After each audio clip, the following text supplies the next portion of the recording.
আশা করি তোমরা সবাই অনেক ভালো আছো, সুস্থ আছো, আমরাও ভালো আছি। আজকে হচ্ছে বৃহস্পতিবার আর এখন সময় হচ্ছে বেলা 12টা 32। এখন তো ব্লগটা শুরু করলাম, দেখতে থাকো। আশা করি তোমাদের অনেক অনেক ভালো লাগবে। আজকে সারাদিন কী করি না করি যতবারই তোমাদের সাথে শেয়ার করার চেষ্টা করবো। তো এখন আমার রান্নাবান্না হয়ে গেছে, তো শাক ভাজছি গেছে। চলো কী রান্না করেছি তোমাদের সাথে শেয়ার করি।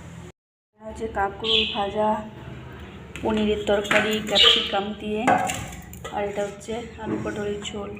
আর এই কড়াই তেল 5 ফোড়ন দিয়েছি, শুকনো লঙ্কা দিয়েছি, পুদিনা শাক ভাজা করবো। দেখো কড়াই দিয়ে দিয়েছি, 5 ফোড়নের গন্ধ হচ্ছে খুব সুন্দর। এইটুকুনি বাঁচতে পেরেছি, বাঁচতে তো টাইম লাগে, তো ছেলে মেয়েকে কেউ খাবে না, আমি খাবো, হয়ে যাবে অল্প অল্প করে।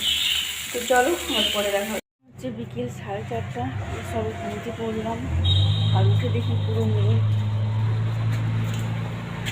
বন্ধুরা পুরো মেঘ হয়ে গেছে। এখানে বেলটা ভাঙবো, ভেঙে শরবত করবো, মানে শরবত বানাবো। কর্তমাসে আগে হাটে নিয়ে এসেছিলো, করা হয়নি। এখন এটা ভাঙবো, ভেঙে শরবত বানাবো। চলো একটা করে নিই। এখন বিকেল 4:56, ছাদে এসেছি। আজকে গাছে জল দেবো না, মেঘ দেখাচ্ছি, তখন তোমাদেরকে দেখিয়েছিলাম, অতটা ভালো করে হয়নি, তো দেখাচ্ছি না। আকাশ মেঘ আছে, সকাল থেকেই রোদটা ভালো ছিল না, মেঘ মেঘই ছিল।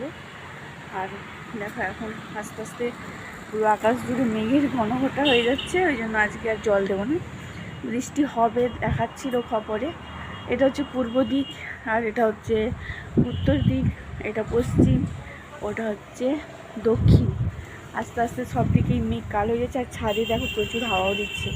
এই কালকেই তোমাদেরকে বলছিলাম যে পাকা ধানে বৃষ্টি হলে কি অবস্থাটা হবে। এই দেখো মাঠে এমনিতেই যে আগের বৃষ্টি রয়েছিল জল, এখনও মানে মাঠ শুকোয়নি পুরোপুরি, এরপরে আবার যদি বৃষ্টি হয় তো গেল, ধানের অবস্থা শেষ, বুঝলে বন্ধুরা।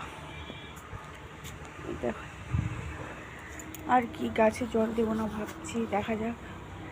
পটল গাছে তো অনেকগুলো ঝিঙ্গা ধরেছে। এটা না পটল ঝিঙ্গা, মানে ঝিঙ্গাগুলো বড় বড় হবে না, ছোটো ছোটো সাইজের হবে। কিন্তু এখানে একটা দড়ি দেবো যে কিছুতে দেওয়ার সে মতো জায়গা নেই। এমনি থাক, এভাবেই যেরকম হয় হবে যতটা। আর এই ড্রাগন ফলের গাছটা দেখো, এটা কত বড় হয়ে গেছে এই দিকটায়।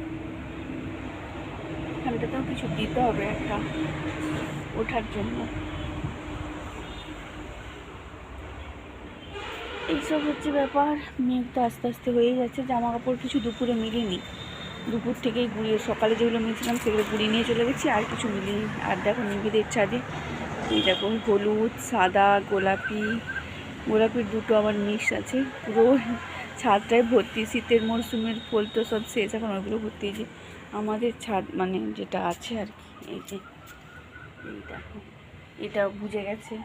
আর এই ফুলটাও ফুটতে শুরু করেছে। এটা হচ্ছে, এটা কী ফুল বললাম ভুলে গেছিলাম। এটা যে সাদা গোলাপি, আর এটা হচ্ছে ওই নিচের দিকে সাদা, সেই 10টার ফুলের মতো যেটা বলে। এই যে এইটাতে অনেকগুলো হয়েছে। এটা হচ্ছে, আর কুমড়ো গাছটা কিন্তু অনেকটাই উঠে গেছে। ওই পাশে আছে ধরে করবি, আর এই দিকটাতে আছে, আর কুমড়ো গাছটা উঠছে। হবে কিনা দেখা যাক।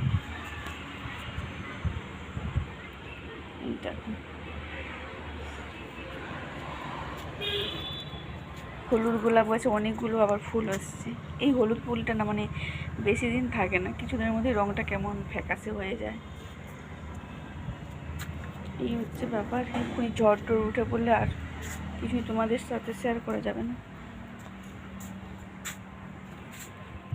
মেঘটা হচ্ছে, ওই দেখো ঘন মেঘ হয়ে। আর একটা তোমাদের সাথে খুব ভালো জিনিস শেয়ার করবো, বুঝলে।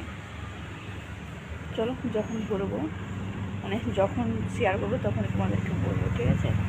ভালো জিনিস তবে। কত করে ডাব? কত টাকা করে ডাব? 500 টাকা করে ডাব?